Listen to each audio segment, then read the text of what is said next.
What if the truth you've believed your entire life was a lie? What if the man you married, the religion you followed, and even the family you built were never really yours by choice but by control? Tonight, Meri Brown finally rips the curtain back, admitting she was trapped in what she now calls a cult.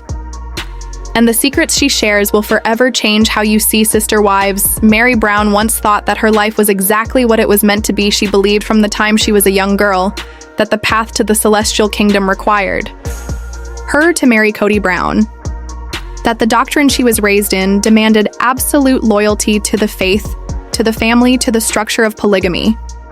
And so she followed. She did not question. She stepped into a marriage that was less about love and more about obligation, less about desire and more about duty. But behind the polished smiles, the scripted defenses, and the television images was a woman who was already doubting, already crumbling, already feeling like her soul was suffocating under the heavy weight of a belief system that told her she would never be enough. She was taught that her worth depended on her ability to accept pain as joy, jealousy as sin, and heartbreak as divine sacrifice. And so even when she was breaking inside, she kept quiet because silence was survival. Silence was the only option. When you lived in a world where every emotion, every reaction, every complaint could be turned back on you as proof of your weakness, as proof that you were wrong, Meri revealed that long before the cameras started rolling, long before sister wives became a cultural phenomenon, she had begun to question everything. She admitted that she knew deep down that the structure was cult-like, that the rules were designed to keep her submissive and powerless.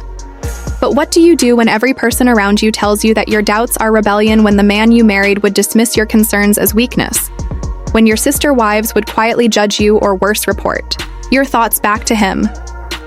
What do you do when the very walls of your home echo with the command to obey or risk eternal damnation? Meri carried that conflict quietly, never sharing it, not with Cody, not with her sister wives, not with her family, because she knew that the moment she voiced it, she would be shamed. She would be branded as disloyal. She would be cast as the problem, the difficult wife, the jealous one, the bitter one. And for years she endured the gaslighting, the manipulation, the endless cycle of being told that her failures as a wife, her inability to bear more children, her struggles with jealousy, her discomfort with sharing her husband were all sins, were all her fault. Never his, never the system's, never the twisted theology that demanded her complete self-sacrifice. It was always her. And in that kind of world, you stop trusting yourself. You stop believing your own instincts because every instinct you have is labeled as dangerous or wrong, so you bury it deeper and deeper until you no longer know where the lie ends and the truth begins. But life has a way of cracking the masks people wear. And Meri admitted that by the time they were filming the show, her faith was already splintered. She was already living a double life on camera, insisting that polygamy was a choice, that it was love, that it was not a cult. While inside she knew those words were hollow, rehearsed propaganda designed to protect a system that did not protect her.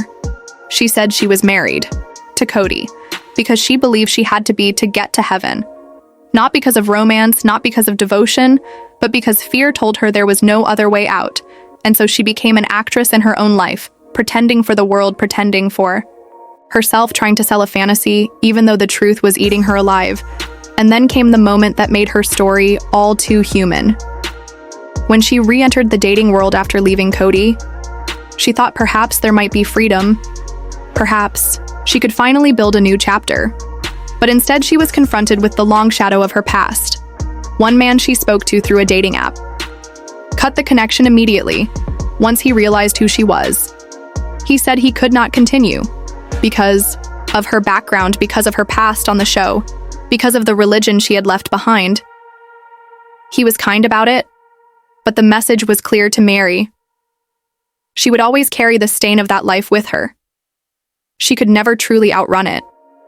And in that moment, the cult's grip reached beyond the marriage, beyond the faith, beyond the family, and into the very possibility of her future.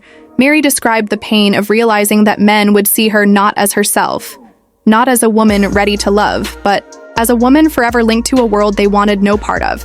And it broke something inside her because it proved how deep the damage ran, that even when she tried to leave, she was still tethered, still branded by the choices she never truly made. by the indoctrination she never consented to, by the cage that defined her life for decades. What makes this confession so powerful is that Meri was not alone. Christine admitted similar doubts. Janelle confessed similar cracks even as they defended. Polygamy publicly behind closed doors, they were questioning, they were suffocating, they were living contradictions, selling the image of a happy plural family while knowing it was a crumbling prison of jealousy, manipulation, and despair. And what makes it more tragic is how their silence worked against them. Because as viewers, we watched, we judged, we mocked, we asked, why are they staying? Why are they fighting over this man who clearly does not love them? Why are they defending a lifestyle that only causes them pain? We saw weakness when in reality, we were seeing trauma survivors unable to break the chains, unable to see beyond their programming, unable to speak because speaking meant destruction. Meri explained that she could never talk about her doubts because she would be punished. And that resonates because anyone who has grown up in a high-control group understands that fear, that paralysis, that sense that if you question, you risk losing everything: your family, your community, your identity, even your eternal salvation. And so Meri, like countless others, swallowed her truth for years. And now that she speaks it, it reveals the cost of decades of silence, the cost of indoctrination that convinced her she was always wrong, the cost of trying to build a life in a system designed to break. Her Meri revealed that she was told repeatedly that her body was wrong because it did not give Cody more children. She was told her emotions were wrong because jealousy was sin. She was told her independence was wrong because sister wives were meant to be united. She was told her doubts were wrong because questioning was rebellion. She was always wrong, until eventually she stopped believing in her own worth. And the only way she could cope was by trying to control the little things: her environment, her home, her space. Because when everything else in your world is chaos and gaslighting and abuse, the only stability you can find is in the things you can control. So she set boundaries. She wanted her home to be her sanctuary. She resisted the intrusion of others, and for that she was judged, misunderstood, portrayed as selfish or difficult. But really, it was survival. It was the only way to carve out a sliver of autonomy in a life where she had none. And it is no wonder that she withdrew, that she distanced herself from the family. Because how could she give herself to them when she no longer believed, when every interaction risked more judgment, more gaslighting, more pain? And yet, even in her withdrawal, she was still blamed, still cast as the problem, still held responsible for the dysfunction that was never hers alone to carry. This is the twisted genius of cult programming, to make the victim believe they are the villain, to convince the oppressed that their oppression is their fault. And Meri lived that reality for decades now, speaking out. She shows the raw truth that the women of sister wives were not empowered, were not choosing freely, were not living joyfully, they were trapped. And while some, like Christine, eventually found the strength to leave earlier, Meri carried the burden, longer held onto the cage, longer until the damage seeped into every part of her life, including her ability to connect, her ability to trust, her ability to love freely. Meri Brown is not just telling her story. She is exposing the dark mechanics of a system that thrives on silence, on shame, and on the erasure of self. And as she speaks, we see not just a woman, but a survivor who is finally reclaiming her truth after years of being told she had none. As Meri moved deeper into her story, she admitted that even in the middle of her despair, she clung to the idea that maybe Cody would one day turn around. Maybe he would look at her with the same warmth he once had. Maybe he would reach out and try to repair what was broken. But the truth, she said, was that he never did. Instead, he grew colder, more distant, more hostile, until he barely looked at her at all. She described how she would prepare meals or plan little moments hoping to get his attention, but he dismissed her every time he brushed past her in the kitchen. He avoided sitting beside her.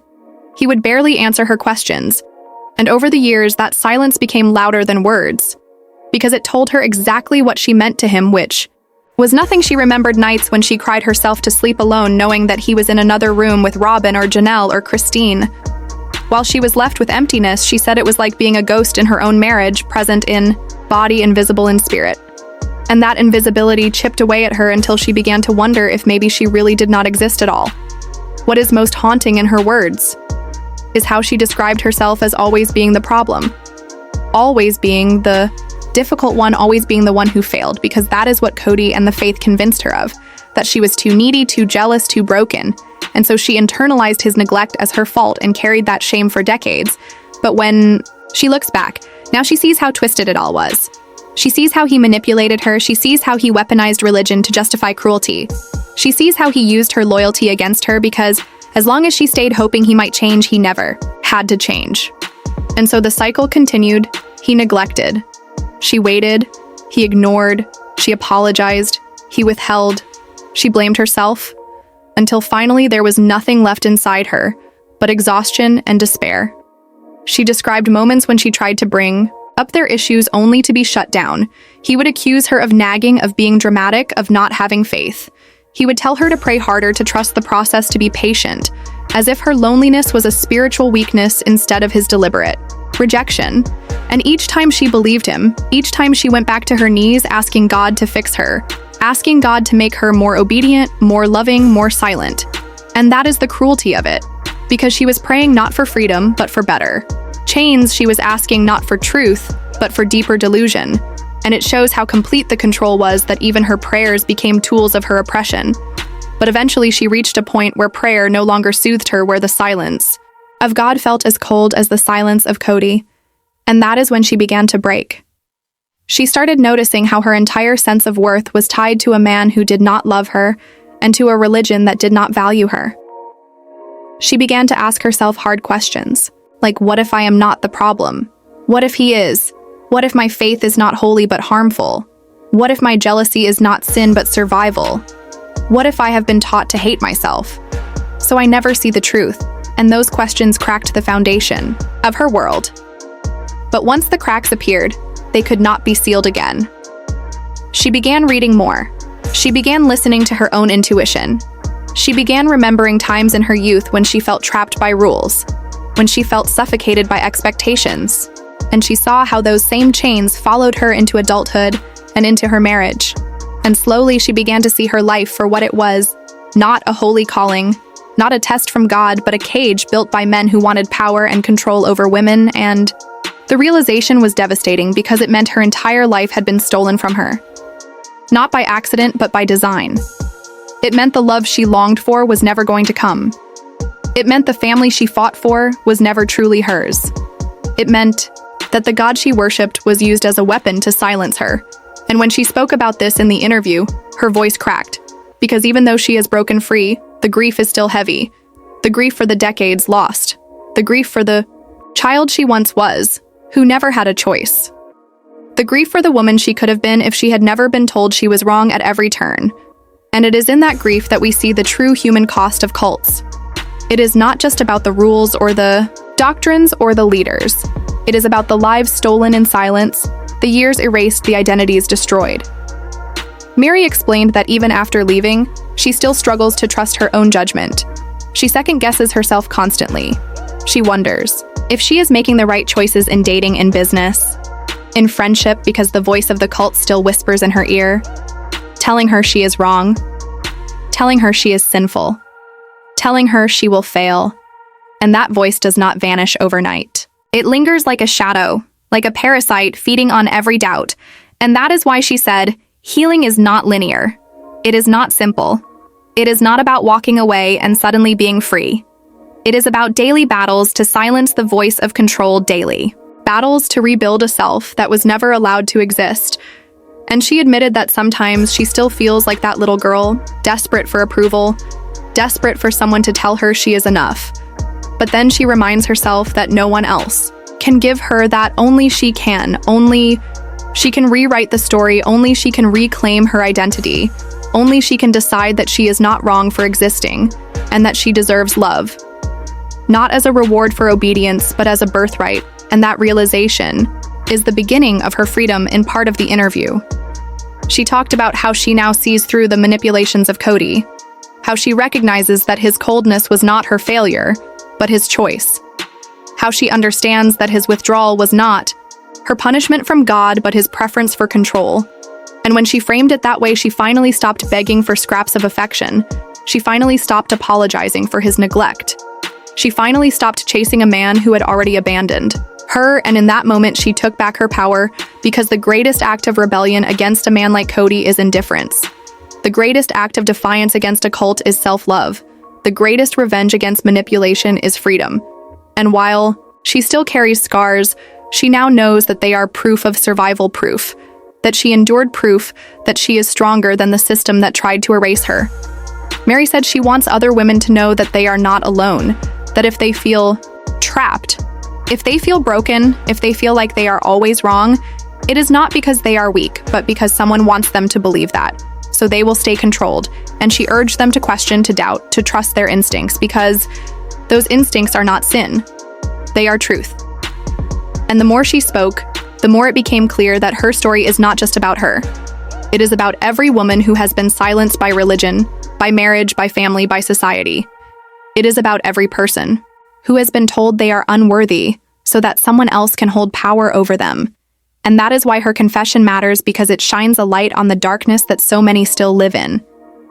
She explained that even now she still struggles with the weight of public perception, because to the world she is forever tied to Cody, forever tied to the show, forever tied to the cult. But she wants to be known for more. She wants to be known as a woman who broke free, as a woman who found her voice, as a woman who refused to die in silence. And that is the story she is writing now, day by day, choice by choice, word by word. And in telling her truth, she is not just healing herself, she is giving others permission to heal too. And that is the power of testimony. It is not just about recounting the past, it is about rewriting the future. It is about breaking the cycle. It is about saying no more. Meri described how when she finally began stepping into freedom, she realized how much she had been conditioned to minimize herself. She said it was strange to walk into a grocery store and not feel the invisible weight of rules dictating how she should dress, how she should speak, how she should even stand in line. She admitted that something as simple as wearing what she wanted felt rebellious. Something as small as choosing her own dinner without asking permission felt like a declaration of independence, because for decades, every detail of her life had been filtered through the expectations of Cody and the faith she served.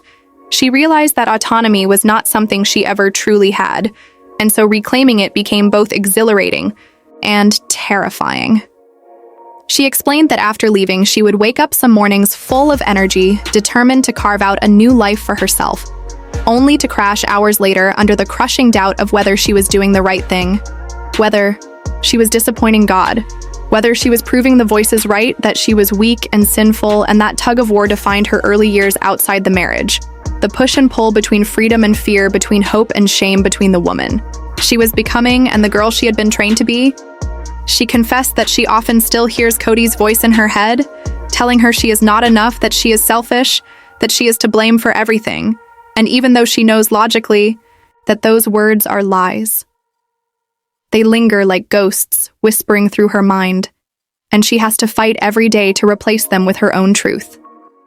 She said, "Healing has been about learning to speak kindly to herself, learning to affirm her worth, learning to believe that she is not broken, learning to recognize that her anger is not sin, but a sign of awakening, that her jealousy was not weakness, but evidence of her humanity, and that her longing for love was never foolish, but simply the core of what it means to be human." She described how she has had to rebuild her entire concept of family because the one she sacrificed her life for no longer exists in the way she thought it did. She said the relationships with her sister wives remain complicated, tangled in years of rivalry, jealousy, betrayal, and silence.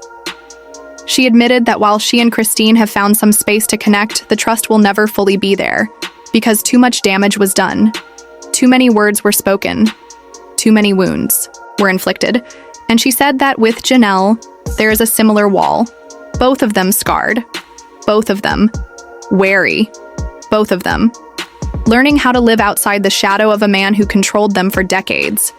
And when it comes to Robyn, she said that the wounds are still too deep, too raw, too painful, because Robyn became the symbol of her erasure. The woman who walked in and took what little attention she had left from Cody. The woman who was positioned as the favored wife while the rest of them suffered in neglect. And Meri admitted that while she wishes she could forgive, while she wishes she could let go, the reality is that forgiveness is not a switch. It is a process. And sometimes the process is slow and brutal and unfinished. She said the real challenge is not forgiving the other women or even forgiving Cody, but forgiving herself. Forgiving herself for staying so long, forgiving herself for believing the lies, forgiving herself for sacrificing her own happiness on the altar of loyalty, forgiving herself for silencing her own voice. And when she spoke of this, her eyes welled with tears. Because that self-blame runs deep. It is carved into her bones. But she is working every day to carve something new in its place. She said one of the most difficult aspects of leaving has been redefining her relationship with God. Because for so long, God was presented to her as the justification for her suffering. God was the reason she stayed. God was the reason she endured. God was the reason she silenced herself, and now she is trying to untangle where God ends and where manipulation begins. She admitted that sometimes she feels close to God, and sometimes she feels betrayed. Sometimes she prays with hope, and sometimes she prays with anger. Sometimes she wonders if God was ever part of it at all, or if the God she was taught to serve was just another mask of control. And those questions are heavy, but they are also liberating because for the first time, she is allowed to ask them without fear of punishment, without fear of exile, without fear of being told she is sinful. And that freedom to question has become a form of worship in itself. She said that she no longer measures her faith by obedience, but by authenticity. She no longer believes holiness is silence. She believes holiness is truth. She no longer believes sacrifice is love. She believes love is freedom. And that shift has transformed her slowly but powerfully. She talked about how her new journey has opened doors to self-discovery that she never imagined. She has explored therapy, coaching, support groups. She has leaned into friendships outside of the old community. She has taken trips.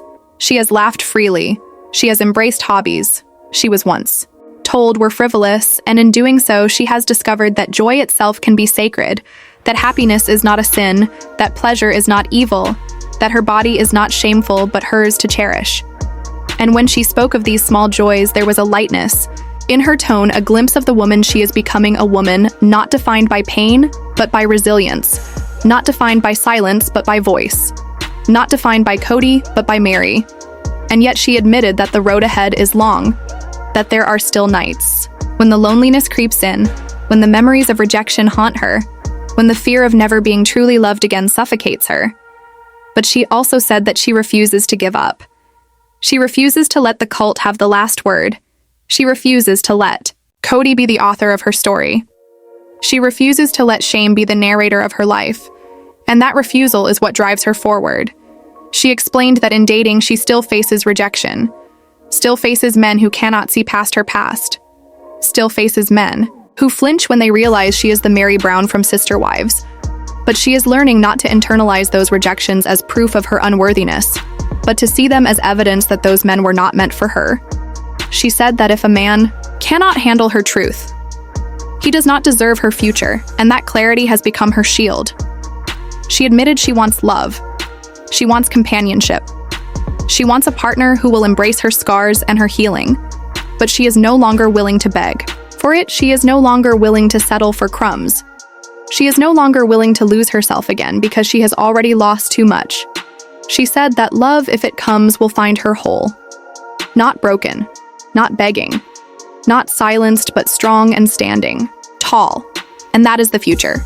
She envisions a life where she is no longer defined by polygamy, no longer defined by sister wives, no longer defined by betrayal, but defined by her own choices, her own joy, her own voice. She said that telling her story has been part of her healing, that by exposing the truth, she is reclaiming power, that by naming the pain, she is cutting its hold over her, that by revealing the cult she was trapped in, she is breaking the silence that allows such systems to thrive. And in her courage, we see the possibility of change because the more women like her speak, the fewer women will suffer in silence, and that is the legacy she wants to leave, not just as Meri Brown, the former wife of Cody, not just as a reality TV star, not just as a name tied to a scandal, but as a survivor, a truth teller, a woman who refused to die in the shadows and chose instead to step into the light. In the end, Meri Brown's journey is not just the story of a woman leaving a marriage. It is the story of a soul reclaiming itself after decades of silence. It is the story of how indoctrination can steal youth identity and joy, and how courage can take it back. It is the story of how love twisted into control can leave scars that last a lifetime, and yet healing can still be possible. It is the story of how a woman once convinced she was always wrong, discovered she was never broken, only broken down by a system designed to keep her small, and as she steps into her future, she carries both the pain of her past and the power of her survival. She is proof that no matter how strong the chains of control may seem, they can be shattered. Proof that no matter how deep the silence runs, the voice of truth can rise above it. Proof that no matter how many years are lost, the years ahead can still be lived in freedom and light. And though she still battles shadows, though she still hears the whispers of doubt, though she still faces rejection, she moves forward with the certainty that she is worthy, that she is enough, that she is no longer a prisoner of Cody, of polygamy, of the cult that tried to erase her. Meri Brown stands now, not as a wife defined by a man, but as a woman defined by her own courage. And in her story, countless others will find their own courage, their own hope, their own reminder that it is never too late to reclaim your life.